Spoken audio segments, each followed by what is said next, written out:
Bismillahirrahmanirrahim. Assalamualaikum warahmatullahi wabarakatuh. Perkenalkan, nama saya Refkia Meltifani dari kelas Gizi B dengan NIM J1B120013. Pada video kali ini, saya akan memaparkan tugas yang diberikan pada mata kuliah Manajemen Program Gizi, yaitu membuat laporan mengenai masalah gizi. Di sini saya mengambil masalah gizi, yaitu tentang kelebihan berat badan atau overweight pada remaja dan stunting pada anak usia 4 tahun. Meskipun pertumbuhan ekonomi terjadi secara dramatis di Indonesia, kekurangan gizi tetap menjadi masalah yang signifikan dan terlihat mengalami sedikit penurunan. Indonesia menderita kekurangan gizi yang cukup tinggi atau defisiensi gizi makro dan mikro yang diiringi dengan meningkatnya prevalensi obesitas atau biasa disebut dengan beban ganda masalah gizi atau double burden of malnutrition. Di wilayah Asia Tenggara dan Pasifik, hampir setengah dari seluruh warga di dunia yang menderita beban ganda masalah gizi. Tidak ada wilayah lain yang memiliki prevalensi berat badan lebih atau gemuk yang meningkat secepat di wilayah Asia Tenggara dan Pasifik. Indonesia adalah salah satu contoh besar yang mengalami yang namanya masalah gizi, yaitu kelebihan berat badan atau overweight yang berjumlah sekitar 37,8%. Sedangkan untuk stunting sendiri, Indonesia sekitar 37% atau sekitar 9 juta balita mengalami yang namanya stunting. Indonesia adalah negara dengan prevalensi stunting kelima terbesar. Balita yang mengalami stunting akan memiliki tingkat kecerdasan tidak maksimal, menjadikan anak menjadi rentan terhadap penyakit, dan di masa depan dapat beresiko pada menurunnya tingkat produktivitas, yang pada akhirnya secara luas akan dapat menghambat pertumbuhan ekonomi, kemiskinan, dan memperlebar ketimpangan. Seperti yang saya jelaskan tadi, bahwa saya mengambil masalah gizi, yaitu tentang kelebihan berat badan atau overweight pada remaja dan stunting pada anak usia 4 tahun. Masalah yang pertama yang akan saya bahas yaitu tentang kelebihan berat badan atau overweight pada remaja. Hal yang pertama yang dilakukan yaitu mendiagnosis permasalahan dan analisis situasi. Berdasarkan data riset dari Kesehatan Dasar atau Riskesdes, prevalensi overweight pada usia remaja sekitar 16-18 tahun yaitu sebesar 27,8%. Ada 3 alasan mengapa remaja dikategorikan rentan terhadap masalah gizi. Yang pertama yaitu percepatan pertumbuhan dan perkembangan tubuh memerlukan energi lebih banyak. Yang kedua, perubahan gaya hidup dan kebiasaan makan menuntut penyesuaian masukan energi dan zat gizi. Yang ketiga, kehamilan, keikutsertaan dalam olahraga, kecanduan alkohol dan obat-obatan meningkatkan kebutuhan energi dan zat gizi. Pada permasalahan ini, yaitu kelebihan berat badan atau overweight pada remaja, saya melakukan identifikasi masalah gizi di Desa Uluwolo di salah satu rumah warga atau remaja, dan saya menemukan masalah gizi yaitu tentunya kelebihan berat badan atau overweight dari data yang saya peroleh setelah melakukan tanya jawab atau wawancara pada remaja yang berinisial N yang berusia sekitar 18 tahun. Diketahui bahwa N memiliki berat badan 60 kg dan tinggi badan sekitar 149 cm. Kemudian dilakukan perhitungan body mass index atau BMI atau indeks massa tubuh atau IMT, yang merupakan cara untuk menentukan berat badan ideal seseorang. Rumus yang digunakan untuk menghitung BMI adalah menggunakan sistem metrik pengukuran, yaitu berat badan dalam kilogram dibagi dengan tinggi badan dalam meter dikuadratkan. Jadi dapat dihitung berat badan ideal N yaitu 60 dibagi 1,49 pangkat 2 menghasilkan 27,3. Berdasarkan hasil tersebut, diketahui bahwa seseorang yang memiliki berat badan antara 23 sampai 27,5 dapat dikatakan seseorang mengalami yang namanya overweight. Jadi dapat disimpulkan bahwa N mengalami masalah gizi, yaitu kelebihan berat badan. Setelah digali lebih dalam, penyebab N mengalami overweight yaitu karena mengonsumsi terlalu banyak kalori seperti makanan secepat saji, makanan yang digoreng, makanan yang mengandung gula tersembunyi seperti saus tomat, dan banyak makan makanan kaleng serta kemasan, sering mengonsumsi jus dan soda, serta makanan olahan yang tinggi karbohidrat seperti roti, serta pola hidup yang dilakukan oleh remaja yang berinisial N tidak sehat. Misalnya N jarang melakukan olahraga, kurang tidur, dan kurang minum air putih. Remaja N juga menjelaskan bahwa dia sering mengalami sesak nafas serta menstruasi tidak lancar. Setelah melakukan diagnosis permasalahan dan analisis situasi, langkah pertama yang dilakukan yaitu penetapan tujuan. Adapun tujuan jangka pendek untuk kelebihan berat badan pada remaja yang berinisial N yaitu untuk meningkatkan pengetahuan mengenai gizi sekitar 80%. Yang kedua yaitu meningkatkan perubahan perilaku yang berkaitan dengan gizi dan pola hidup. Yang ketiga yaitu untuk menurunkan keluhan atau gejala yang berhubungan dengan perilaku gizi sekitar 70% pada remaja yang berinisial N tersebut. Adapun tujuan untuk jangka panjangnya yaitu untuk meningkatkan pengetahuan gizi dan kemandirian gizi menuju status gizi yang baik.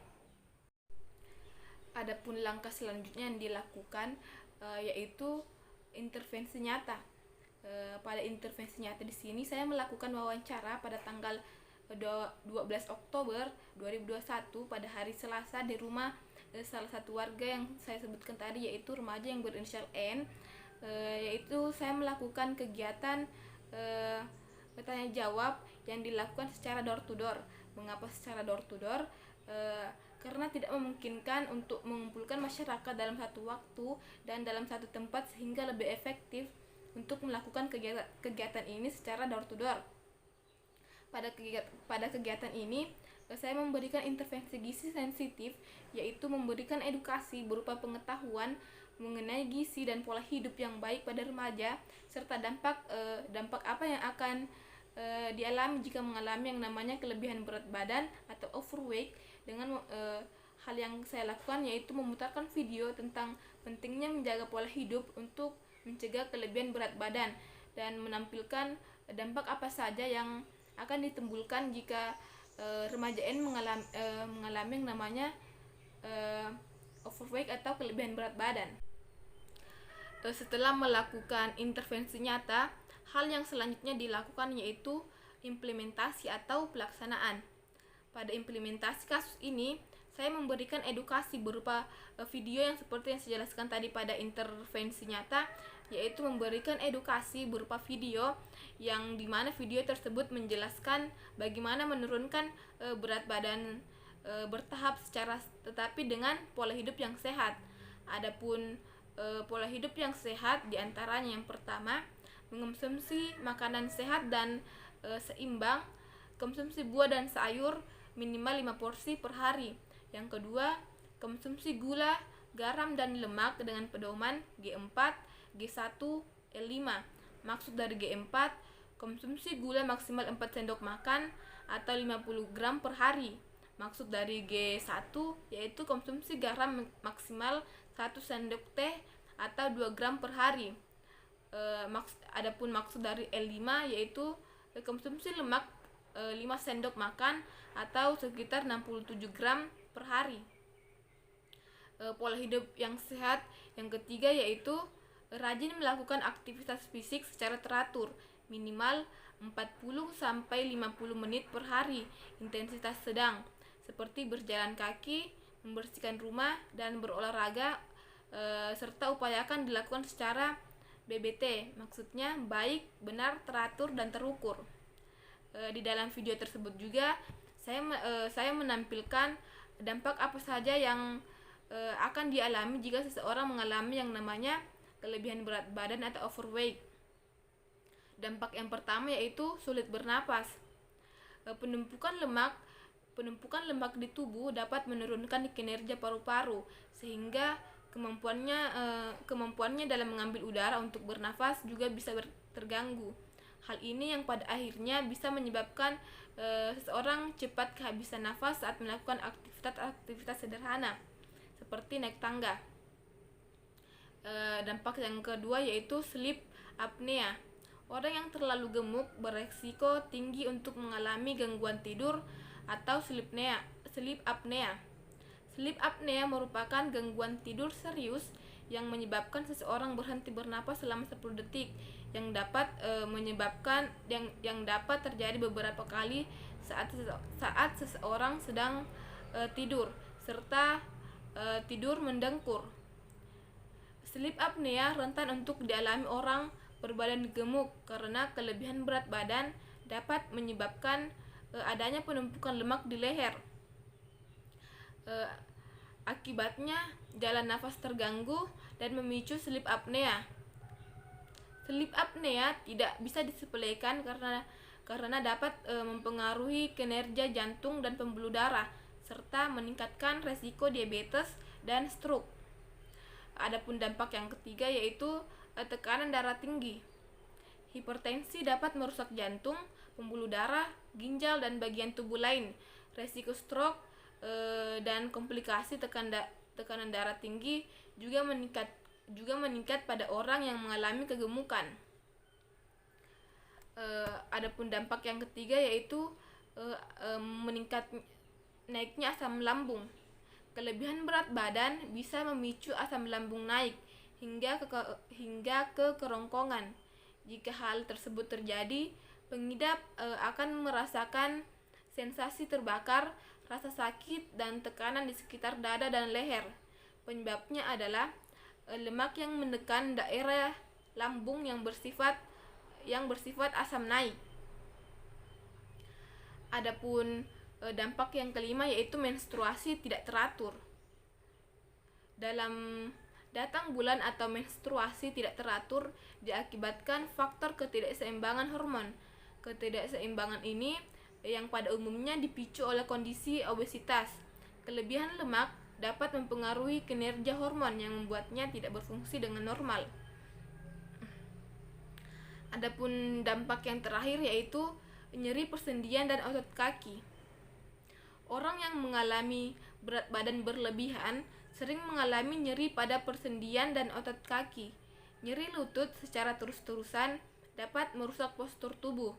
Semua hal tersebut terjadi karena kelebihan berat badan yang menambah beban atau tekanan pada lutut dan pergelangan kaki. Adapun langkah selanjutnya atau langkah terakhir yang dilakukan yaitu melakukan evaluasi. Setelah melakukan intervensi pada remaja N, yaitu memberikan edukasi mengenai pengetahuan bagaimana melakukan pola hidup sehat secara bertahap, ada beberapa kendala yang tidak bisa dilakukan oleh remaja N, yaitu remaja N tidak bisa mengonsumsi makanan berupa sayur. Alasannya karena sedari kecil N jarang diberikan sayur-sayuran. Jadi dapat dikatakan dalam kegiatan ini tidak sepenuhnya berhasil karena susahnya merubah perilaku seseorang karena hal tersebut sudah menjadi sebuah kebiasaan, tetapi tidak sepenuhnya juga gagal. Setidaknya remaja N tahu bahwa makanan yang ia konsumsi saat ini yang mana banyak mengandung kalori serta lemak tidak baik bagi tubuhnya, dan ia juga ingin sedikit demi sedikit mengurangi mengonsumsi makanan tersebut. Serta remaja N juga menjelaskan termotivasi untuk melakukan olahraga, setidaknya jalan-jalan sekitar rumah atau melakukan kegiatan lainnya sekitar 45 menit. Adapun masalah gizi yang kedua yang akan saya bahas yaitu tentang stunting pada anak usia 4 tahun. Sama seperti tadi, hal yang pertama yang dilakukan yaitu diagnosis permasalahan dan analisis situasi. Stunting merupakan kondisi gagal tumbuh pada anak balita atau bayi di bawah 5 tahun akibat dari kekurangan gizi kronis sehingga anak terlalu pendek untuk usianya. Kekurangan gizi terjadi sejak bayi dalam kandungan dan pada masa awal setelah bayi lahir. Akan tetapi, kondisi stunting baru akan nampak setelah bayi berusia 2 tahun. Di Indonesia, sekitar 27% atau sekitar 9 juta balita mengalami stunting. Indonesia adalah negara dengan prevalensi stunting kelima terbesar. Balita yang mengalami stunting akan memiliki tingkat kecerdasan tidak maksimal, menjadikan anak menjadi lebih rentan terhadap penyakit dan di masa depan dapat beresiko pada menurunnya tingkat produktivitas, yang pada akhirnya secara luas stunting akan dapat menghambat pertumbuhan ekonomi, kemiskinan, dan memperlebar ketimpangan. Pada kasus ini, saya melakukan wawancara pada ibu RB yang mempunyai anak yang berinisial NA yang mengalami masalah gizi yaitu stunting. Saya mendapatkan informasi tentang kehamilannya dahulu, yaitu pada saat hamil, ibu RB mengalami yang namanya anemia yang disebabkan karena kurang mengonsumsi zat besi serta jarang mengonsumsi makanan yang bergizi. Hal ini merupakan salah satu penyebab anak mengalami yang namanya stunting. Pada saat ibu RB melahirkan, pemberian ASI tidak diberikan kepada sang anak yang seharusnya pemberian ASI eksklusif diberikan dari anak usia 1 sampai 6 bulan. Tapi ibu RB tidak melakukan hal tersebut. Alasannya karena ASI-nya tidak keluar. Serta pemberian EMPA ASI terlalu cepat, yaitu pada saat anaknya berusia 4 bulan. Yang dimana diketahui bahwa pemberian EMPA ASI seharusnya diberikan di atas usia 6 bulan. Jika EMPA ASI diberikan di bawah usia tersebut, akan dapat menyebabkan anak mengalami yang namanya diare. Dari hasil wawancara juga disebutkan tinggi badan si anak yaitu NA saat ini pada usia 4 tahun adalah 86 cm. Serta ibu RB juga menjelaskan bahwa anaknya sering mengalami sakit-sakitan seperti demam, muntah, dan diare. Setelah digali lebih dalam mengapa anaknya mengalami stunting, karena kurangnya pengetahuan ibu saat mengandung, pemberian makanan tidak seimbang di masa sekarang, pola hidup tidak baik, dan salah satunya yang seperti yang saya jelaskan tadi bahwa pada saat hamil kurang mengonsumsi zat besi serta jarang mengonsumsi makanan yang bergizi, tidak memberikan ASI eksklusif, serta pemberian EMPA ASI tidak tepat. Langkah selanjutnya yang digunakan yaitu penentuan prioritas. Setelah melakukan identifikasi berdasarkan beberapa pertimbangan besarnya masalah, keseriusan masalah, sehingga saya menetapkan stunting sebagai prioritas masalah. Berdasarkan data pemantauan status gizi menyebutkan bahwa stunting memiliki prevalensi tertinggi dibandingkan dengan masalah gizi lainnya seperti kelebihan berat badan atau overweight. Prevalensi balita stunting di Indonesia mencapai 27,7%, sedangkan prevalensi untuk penderita overweight sebanyak 21,8%. Stunting merupakan masalah gizi kronis pada balita yang ditandai dengan tinggi badan lebih pendek dibandingkan rata-rata seusianya. Anak yang menderita stunting relatif akan lebih mudah rentan terhadap penyakit, dan ketika berusia dewasa beresiko terkena penyakit degeneratif. Yang secara umum dampak stunting ini selain mempengaruhi kesehatan juga dapat mempengaruhi tingkat kecerdasannya.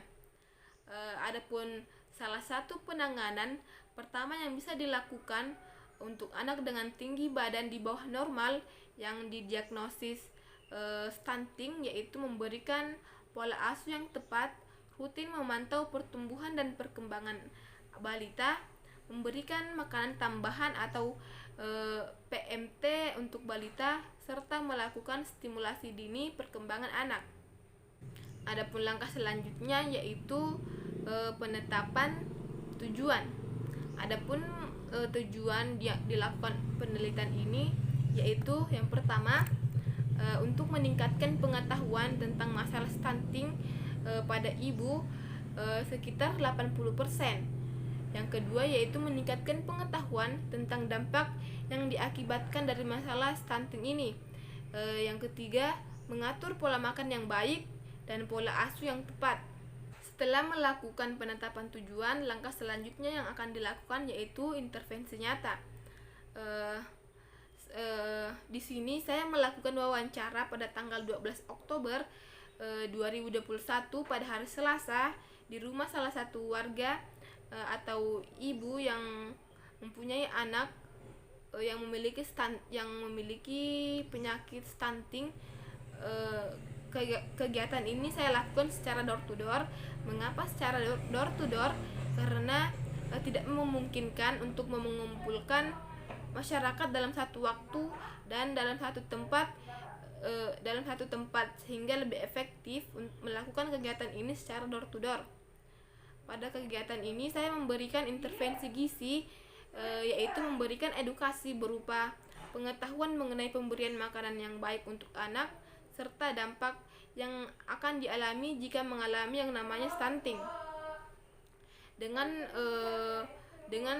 di sini saya memutarkan video tentang pentingnya menjaga pola makan, pola asuh, serta perbaikan sanitasi dengan akses air bersih. Juga memperlihatkan dampak apa saja yang akan dialami jika anak mengalami yang namanya stunting. Setelah melakukan intervensi nyata, langkah selanjutnya yang digunakan atau yang dilakukan yaitu mengimplementasi atau pelaksanaan. Pada kasus ini, saya memberikan edukasi yang seperti dijelaskan tadi, dengan memberikan video tentang bagaimana menjaga pola makan, pola asuh, serta perbaikan sanitasi dan akses air bersih. Yang pertama yaitu pola makan. Masalah stunting dipengaruhi oleh rendahnya akses terhadap makanan dari segi jumlah dan kualitas gizi, serta seringkali tidak beragam. Istilah isi piringku dengan gizi seimbang perlu diperkenalkan dan dibiasakan dalam kehidupan sehari-hari. Bagi anak-anak dalam masa pertumbuhan, memperbanyak sumber protein sangat dianjurkan, di samping tetap membiasakan mengonsumsi buah dan sayur. Dalam satu porsi makan, setengah piring diisi oleh sayur dan buah, setengahnya lagi diisi dengan sumber protein, baik nabati maupun hewani, dengan proporsi lebih banyak daripada karbohidrat. Yang kedua yaitu pola asuh. Stunting juga dipengaruhi aspek perilaku, terutama pada pola asuh yang kurang baik dalam praktek pemberian makan bagi bayi dan balita. Dimulai dari edukasi tentang kesehatan reproduksi dan gizi bagi remaja sebagai cikal bakal keluarga, sehingga para calon ibu memahami pentingnya memenuhi kebutuhan gizi saat hamil dan stimulasi bagi janin, serta memeriksakan kandungan sebanyak 4 kali selama kehamilan. Yang ketiga yaitu sanitasi dan akses air bersih. Rendahnya akses terhadap pelayanan kesehatan, termasuk di dalamnya adalah akses sanitasi dan air bersih, mendekatkan anak pada resiko ancaman penyakit infeksi. Untuk itu, perlu membiasakan mencuci tangan pakai sabun dan air mengalir, serta tidak membuang air besar sembarangan. Pola asuh dan status gizi sangat dipengaruhi oleh pemahaman orang tua, khususnya seorang ibu. Maka dalam mengatur kesehatan dan gizi di keluarganya, karena itu edukasi diperlukan agar dapat mengubah perilaku yang bisa mengarahkan pada peningkatan kesehatan gizi bagi ibu dan anaknya. Di dalam video tersebut Saju memperlihatkan dampak apa saja yang akan ditimbulkan jika anak mengalami yang namanya stunting. Dampak yang pertama yaitu kognitif lemah dan psikomotorik terhambat. Bukti menunjukkan bahwa anak yang tumbuh dengan stunting mengalami masalah perkembangan kognitif dan psikomotor. Jika proporsi anak yang mengalami kurang gizi buruk dan stunting besar dalam suatu negara, maka akan berdampak pada proporsi kualitas sumber daya manusia yang akan dihasilkan. Artinya besarnya masalah stunting pada anak hari ini akan berdampak pada kualitas bangsa masa depan. Dampak yang kedua yaitu kesulitan menguasai sains dan berprestasi dalam olahraga. Dampak yang ketiga yaitu lebih mudah terkena penyakit degeneratif. Kondisi stunting tidak hanya berdampak langsung terhadap kualitas intelektual bangsa, tapi juga menjadi faktor tidak langsung terhadap penyakit degeneratif atau penyakit yang muncul seiring bertambahnya usia. Seseorang yang dalam masa pertumbuhan dan perkembangannya mengalami kekurangan gizi dapat mengalami masalah pada perkembangan sistem hormonal insulin dan glukagon pada pankreas yang mengatur keseimbangan dan metabolisme glukosa. Sehingga pada saat usia dewasa jika terjadi kelebihan intake kalori, keseimbangan gula darah lebih cepat terganggu dan pembentukan jaringan lemak tubuh atau lipogenesis juga lebih mudah. Dengan demikian, kondisi stunting juga berperan dalam meningkatkan beban gizi ganda terhadap meningkatnya penyakit kronis di masa depan. Dampak yang keempat yaitu sumber daya manusia berkualitas rendah. Kurang gizi dan stunting saat ini menyebabkan rendahnya kualitas sumber daya manusia usia produktif. Masalah ini selanjutnya juga berperan dalam meningkatkan penyakit kronis degeneratif saat dewasa. Karena itu, Januari merupakan momen yang tepat bagi semua pihak atau para orang tua, keluarga, masyarakat, pemerintah, dan parlemen untuk ikut berperan dalam menyelesaikan permasalahan gizi.